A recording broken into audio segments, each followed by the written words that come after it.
Good morning dear friends, welcome back to my channel. आज Wednesday है, week का तीसरा दिन है, 2 दिन और ट्रेडिंग के बचे। कल रात को डाउ जोन्स और नास्डैक में काफ़ी अच्छी खासी गिरावट आई है। उसकी वजह से इस वक्त जो गिफ्ट निफ्टी है वो 179 पॉइंट्स माइनस दिखा रहा है। कल निफ्टी 25,25279 पर क्लोज हुआ, वो -179 का मतलब है इसे 25,100 के आसपास खुलना चाहिए। अभी 25,100 खुलता है या उससे ऊपर खुलता है मुझे नहीं पता, पर इन केस अगर गिफ्ट निफ्टी को फॉलो करते हुए निफ्टी खुलता है 25,100 तो डेफिनेटली 25,045 से 25,090 25,045 से 25,090 पे बाय बनता है। और यहाँ पे डेफिनेटली निफ्टी को बाय करना चाहिए, अच्छे स्टॉक्स को बाय करना चाहिए। जो भी कोई स्टॉक्स गिरते हैं और अपने support level first support level पे आते हैं वहाँ पे ये बाय बनता है। मुझे नहीं लगता कि निफ्टी आज 25,090 के नीचे बंद होना चाहिए। ये बहुत ही आश्चर्य की बात है, बहुत ही सरप्राइजिंग है कि हम लोग हमारा दिमाग यूज़ नहीं करते हैं। अगर अमेरिका में एक दिन बाज़ार ख़राब हो जाते तो हम लोग हमारे टीवी चैनल्स वाले जो इतने बड़े बड़े एंकर्स हैं, सालों से एंकरिंग कर रहे हैं, वो ये बोलने लग जाते हैं कि क्या अमेरिका में मंदी आ रही है। अचानक एक दिन की गिरावट में अमेरिका में मंदी आ जाती है, एक दिन की वापस या 3 दिन की तेज़ी में अमेरिका में गिरावट की आशंका ख़त्म हो जाती है।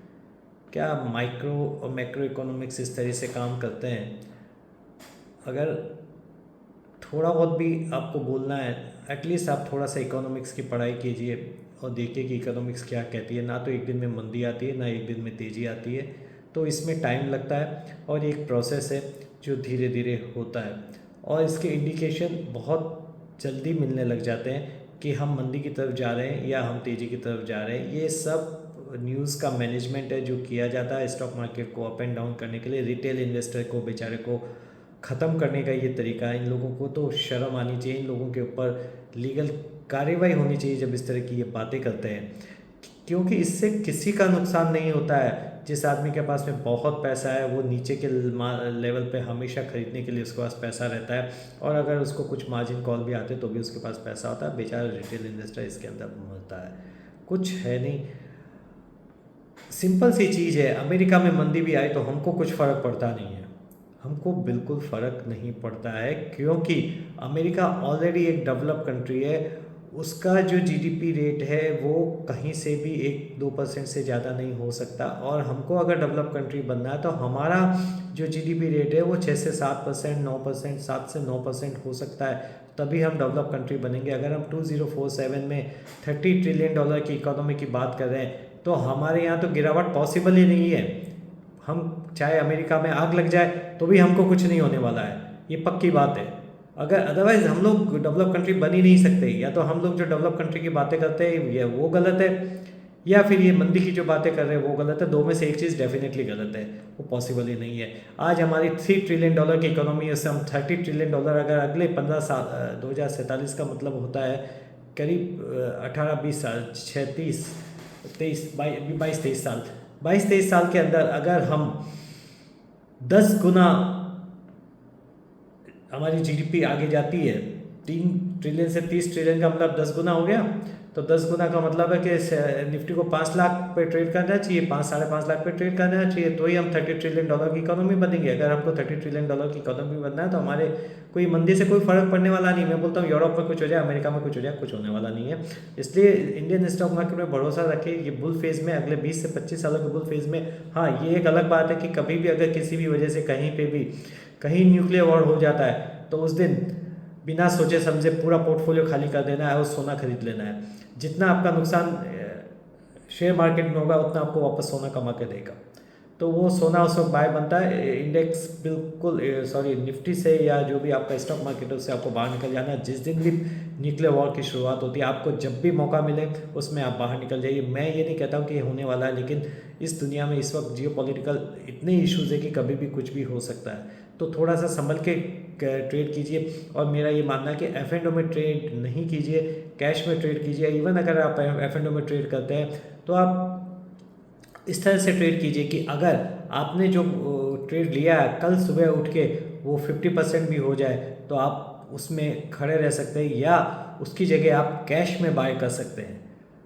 और सवेरे लेते हैं तो शाम को क्लोज कर दीजिए, और शाम को अगर आप BTST लेके गए और सवेरे आप उसको क्लोज कर दीजिए, और सवेरे किसी भी वजह से बहुत ही बुरी कहीं पे भी खबर आ जाती है, मैं आने वाले 20-25 साल की किसी भी दिन की बात कर रहा हूँ, किसी भी दिन बहुत बुरी खबर आ जाती है, तो आपको इतनी आप में ताकत होनी चाहिए कि आप उस चीज़ को बेच के उसको कैश में खरीद लें या अपना लॉस बियर कर लें।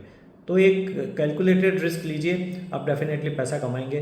Indian stock market bull market में है, उसमें पैसा बनने वाला ही है। आज के लिए जो स्टॉक्स मुझे ठीक लग रहे हैं, एक मंगलम सीमेंट में एक बहुत अच्छी न्यूज़ है, तो उनको कुछ 8,000 से 16,000 करोड़ की वैल्यूएशन की कोई कोटा स्टोन की माइन मिली है, तो इसके लिए पॉजिटिव न्यूज़ हो सकती है। इंडिगो को किसी भी गिरावट में खरीदना चाहिए। इंडिगो अगर 4745 पे आपको मिलता है तो आपको पहला पार्ट खरीदना है, और उसके बाद भी अगर 4690 पे मिल जाता तो आपको फिर और ख़रीदना है।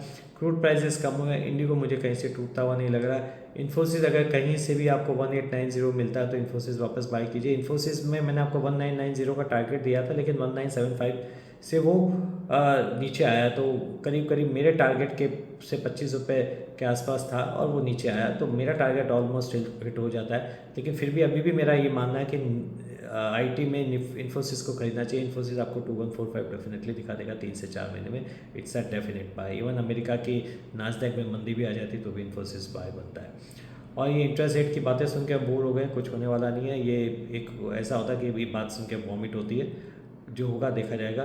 पर इस पर एक न्यूज़ का ऑलरेडी मार्केट डिस्काउंट कर चुका है, तो इसमें कोई मतलब नहीं निकलता। डिफेंस में कल कुछ 1.5 लाख करोड़ के DAC ने रक्षा सौदा को मंजूरी दी है, तो डिफेंस के स्टॉक्स आज फोकस में हो सकते हैं, जिसमें HL, मस्काउन डॉक और garden GRSE garden rich ship building जो कंपनी का नाम है वो इसमें हो सकता है। तो आप डिफेंस पे ध्यान रखिए, किसी भी गिरावट में डेफिनेटली डिफेंस को खरीदिए, ये आपको पैसा कमा के देंगे। और अगला जो सेक्टर मुझे अच्छा लग रहा है, मुझे ऐसा लगता है कि वो चल सकता है, वो फार्मा है। फार्मा में आप बाय कीजिए। फार्मा मुझे लगता है मार्केट को आउट परफॉर्म करेगा। बैंक के खासतौर पे प्राइवेट बैंक के आपका पैसा डुबो देगी, लेकिन फार्मा आपका पैसा को हर साल कम से कम 25% का डेफिनेटली रिटर्न जरूर देगी, जिसमें चाहे आप अजंता फार्मा खरीदिए, चाहे आप एल्केम लेबोरेटरी खरीदिए, चाहे आप ब्लूप्रिंट खरीदिए, चाहे सन फार्मा खरीदिए। इवन वोकार्ड भी अब चल सकता है धीरे धीरे, वोकार्ड खरीदिए। ग्लेनमार्क फार्मा है, कैडिला है, सिप्ला है। आप जो भी कंपनी का वैल्यूएशन आपको सस्ता लगता है वो आप खरीद सकते हैं। मैं आपको एक दिन वीडियो बना दूंगा, उसमें बता दूंगा कि मुझे फार्मास्यूटिकल में कौन सी कंपनी सस्ती लग रही, कौन सी महंगी लग रही, तो आप उस हिसाब से उसे खरीद सकते हैं। तो आज की मेरी मॉर्निंग कमेंट्री है, लेकिन आप जो भी इन्वेस्टमेंट करें अपने फाइनेंशियल एडवाइजर से सलाह लेके कीजिए, और उन फालतू चैनल्स पर जाने से बचिए जिनको सिर्फ चार्ट देखना आता है। चार्ट क्रैक हो जाते हैं। अगर कल चार्ट के हिसाब से आपने सौदा लिया होता तो आज गिफ्ट निफ्टी 180 पॉइंट माइनस दिखा, चार्ट कहाँ काम करता है। चार्ट कहीं काम नहीं करता है। ये चार्ट खाली टाइम पास करने का साधन है। एक दिन आप पैसा बनाएंगे, एक दिन पैसा तोड़ेंगे। फंडामेंटल्स पे मार्केट चलता है, और अगर फंडामेंटल्स पे भी आपको काम नहीं करना है तो स्क्रीन आप देखिए, स्क्रीन देखना सीखिए। स्क्रीन आपको सब कुछ बताती है। स्क्रीन बता देती है कि आप मुझे चलना है या मुझे नहीं चलना है। फिर अगर स्क्रीन में अगर आपको दिखाई देता है कि वो आपके सपोर्ट लेवल पे है तो आप खरीद लिए, रेजिस्टेंस है वहाँ पे आप बेच दीजिए। तो ये मेरी अपनी व्यूज़ है, ओपिनियन है, और बने रहिए मेरे साथ। इन्वेस्ट कीजिए स्टॉक मार्केट में, बहुत पैसा कमाइए। Together will make lot of money. Thank you, take care, bye, see you soon.